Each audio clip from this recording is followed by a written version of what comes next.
Hey, what's up everyone? Welcome back to the Bill Bench once again. And for you today, we have a sort of 10 minute or so or whatever case review video. So I ordered a new case, the missus wanted a new case for her PC. So she wanted a dual chamber similar to mine. We decided on this thing though, which is not quite a dual chamber, it kind of looks like one. Yeah, so what we ordered is called a Gamemax Vista. I don't think this case has been out that long.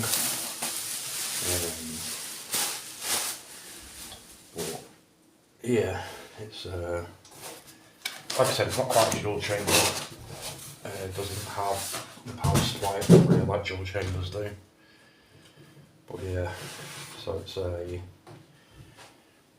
basically it's a mid tower, but fits up to full sized ATX motherboards.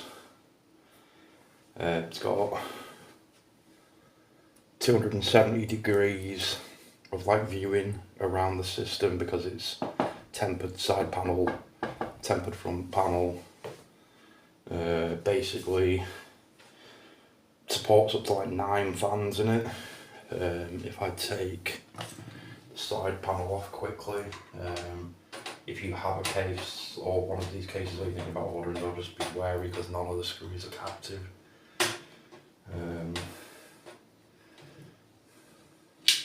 As you can see, none of them are captive.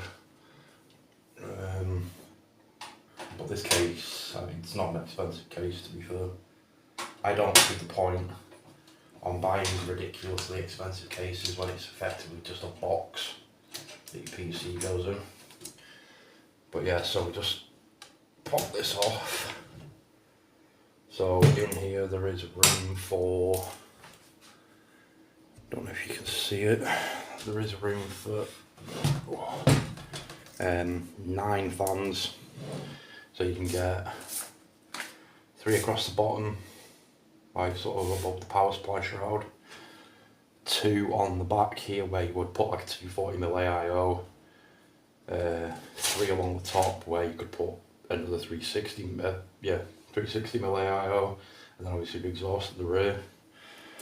Like I said, it supports up to full-size ATX motherboards.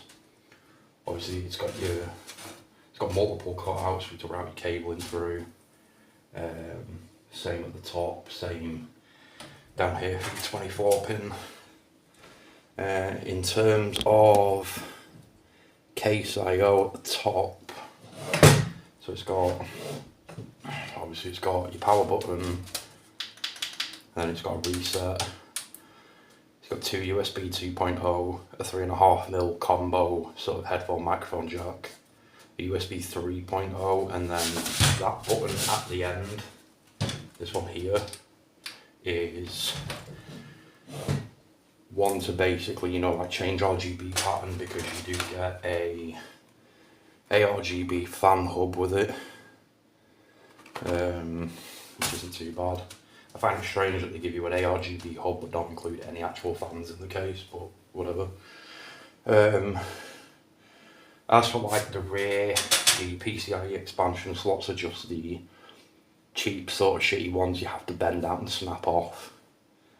But hey, it's fine, doesn't really matter either way.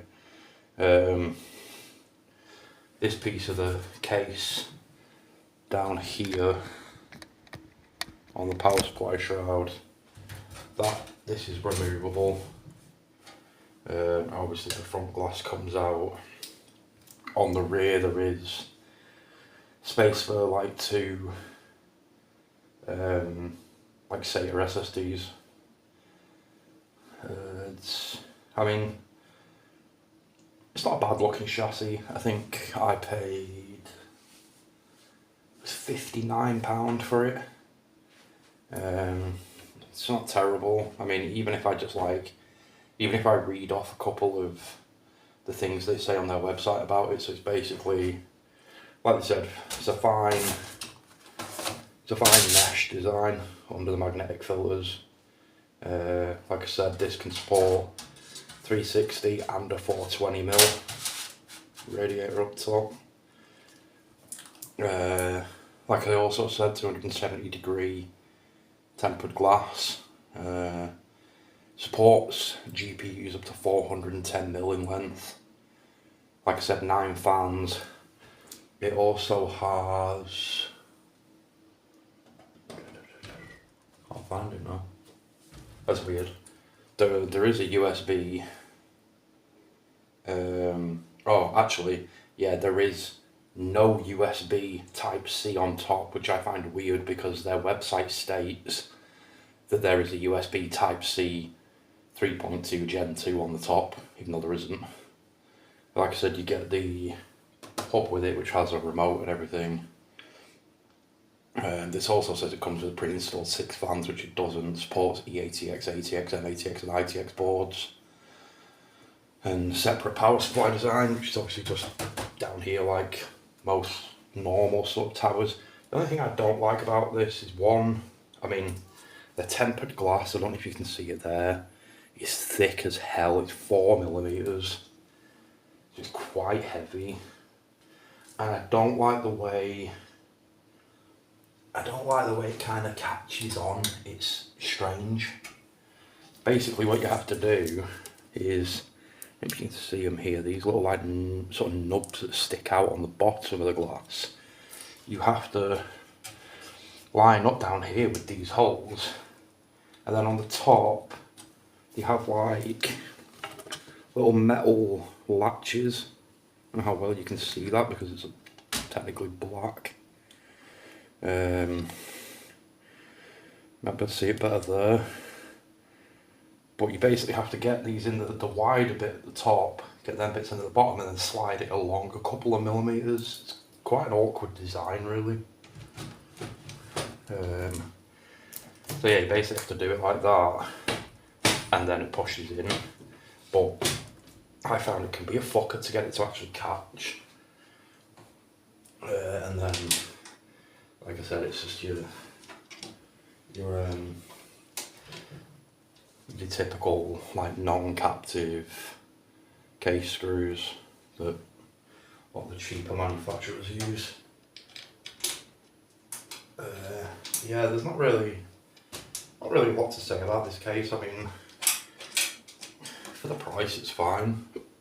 It's I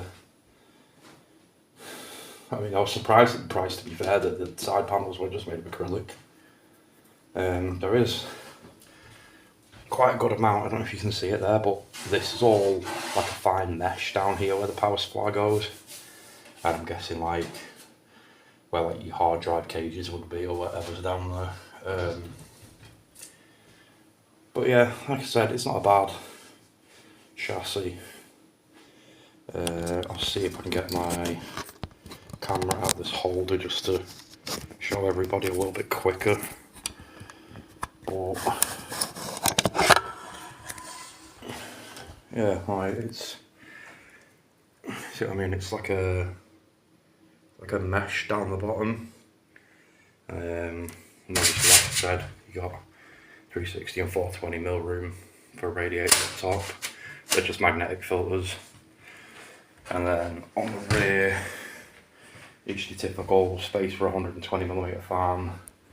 Like I said, your expansion slots that are just like snap off ones. And then obviously there's space for your hard drive, space for your I/O shield, back panel. I'm not even going to take the back panel off though, because it's not exactly what I would call like cable managed, because they just obviously bundle all the front panel sort of I/O connectors into like a mess until you get this system built in. I will be doing a video. Of me like transferring the other half system into this case at some point. It probably won't be yet, but yeah, like I said, but for a 56, I think it's either 56 or 59 pound in this case, but for 56, 59 pounds you can't complain. It's pretty solid. It'll do the job. Airflow wise, it's probably going to be similar to mine. I have 3 intake on the bottom pulling up, and I have like on mine I've got 360 on the back, so I have that as an intake as well. But then I have a 360 volt AIO on the top, where the fans are mounted underneath on a push config, so they're the exhaust pushing all the air out with my radiator through the top. But yeah, like I said, not a bad case, not the best case in the world by any means, but it will do the job, and it was cheap enough. Yeah, so we will have a build video in this case at some point. So if anyone's looking for a case, this is the Gamemax Vista. You can find it on Amazon, you can find it everywhere. So I'll call the video there for today, guys. Just want to say thanks for watching, everybody. The videos I've been doing, like, they've been overperforming. For a new channel in a month to have gone up basically nearly 20 subscribers and be having videos hitting 600, 700, 800 views is amazing. So if you wouldn't mind, keep watching, keep liking, keep commenting, subscribe, share your videos, tell your friends, whatever. But yeah, for now, thanks for watching, thanks for subbing, and I will catch you in the next video.